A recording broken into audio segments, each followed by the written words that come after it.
অবশেষে যুক্তরাষ্ট্রের ইতিহাসের দীর্ঘতম অচলাবস্থার অবসান হয়েছে। বুধবার ফেডারেল সরকারের অর্থায়ন বিল পাশ করে মার্কিন কংগ্রেসের প্রতিনিধি পরিষদ। প্রেসিডেন্ট ডোনাল্ড ট্রাম্পের স্বাক্ষরের মাধ্যমে আইনে পরিণত হয়েছে বিলটি। এর মধ্য দিয়ে শেষ হলো ৪৩ দিন ধরে চলা অচলাবস্থার। মার্কিন সিনেটে রিপাবলিকান ও ডেমোক্র্যাটরা ফেডারেল সরকারের অর্থায়ন ইস্যুতে একমত হতে ব্যর্থ হওয়ায় ১ অক্টোবর শাটডাউনের কবলে পড়ে যুক্তরাষ্ট্র। স্বাস্থ্য ও সামাজিক সুরক্ষা কর্মসূচি ইস্যুতে বিরোধের জেরে দফায় দফায় ভেস্তে যায় বাজেট পাস ইস্যু, যার ফলে দীর্ঘায়িত হতে থাকে অচলাবস্থা।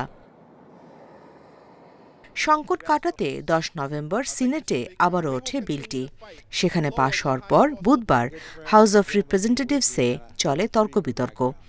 অবশেষে মার্কিন কংগ্রেসের প্রতিনিধি পরিষদে পাশ হয় গুরুত্বপূর্ণ এই বাজেট প্যাকেজ। বিলের পক্ষে ভোট দেন ২২২ জন সদস্য। এর মধ্যে ডেমোক্রেটিক পার্টির ৬ জন সদস্য রয়েছেন, আর বিলের বিপক্ষে পড়ে ২০৯টি ভোট। এর পরপরই বিলে সই করেন মার্কিন প্রেসিডেন্ট ডোনাল্ড ট্রাম্প, যার মধ্য দিয়ে শেষ হল ৪৩ দিন ধরে চলা অচলাবস্থার। এই সংকটের জন্য বিরোধী ডেমোক্র্যাট শিবিরের অসহযোগিতাকে দায়ী করেন রিপাবলিকান প্রেসিডেন্ট। ৪৩ দিন ধরে কংগ্রেসের ডেমোক্র্যাটরা যুক্তরাষ্ট্রের সরকার বন্ধ করে দিয়েছে।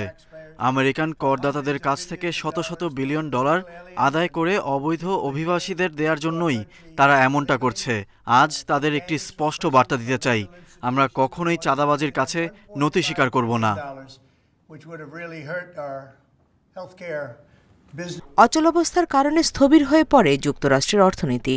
বেতন ও খাদ্য সহায়তা থেকে বঞ্চিত হয় লাখো মানুষ। অচলাবস্থার জেরে আকাশপথে ভ্রমণের ক্ষেত্রেও দেখা দেয় বিশৃঙ্খলা। এক সপ্তাহে বাতিল হয় কয়েক হাজার ফ্লাইট। এই বিশৃঙ্খলা যুক্তরাষ্ট্রের অর্থনীতি ও পর্যটন খাতে বড় ধাক্কা বলে সতর্ক করেছেন বিশেষজ্ঞরা।